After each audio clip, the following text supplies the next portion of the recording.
Andhra cricket association మరియు differently abled cricket council of Andhra Pradesh సంయుక్త ఆధ్వర్యంలో Andhra cricket association differently abled cricket committee మొట్టమొదటిసారిగా ప్రతిష్టాత్మకంగా చేపట్టిన ఈ కార్యక్రమానికి సహకరించిన Andhra cricket association president Shri Kesineni Sivanath గారికి, అలాగే కార్యదర్శి సానా సతీష్ బాబు గారికి, అలాగే ఎపెక్స్ మెంబర్స్ అందరికీ కూడా ముందుగా మన దివ్యాంగ క్రీడాకారులు అందరి తరఫున కృతజ్ఞతలు తెలుపుకుంటున్నాం. ఎందుకంటే ఇప్పటివరకు నార్మల్ క్రికెట్ ఉన్న స్థాయిని చూసి మనం కూడా ఎంతో ఎదగాలని అనుకుంటున్నాము.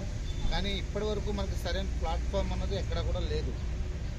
చరిత్రలోనే మొదటిసారిగా ఆల్ ఇండియా చరిత్రలోనే మొదటిసారిగా Andhra cricket association differently abled cricket committee ఏర్పాటు చేయడం, అందులో విభాగాలు physical disability, wheel chair, blind, deaf కేటగిరీలు ఏర్పాటు చేయడం అన్నది మన దివ్యాంగ క్రీడాకారులందరికీ శుభపరిణామం.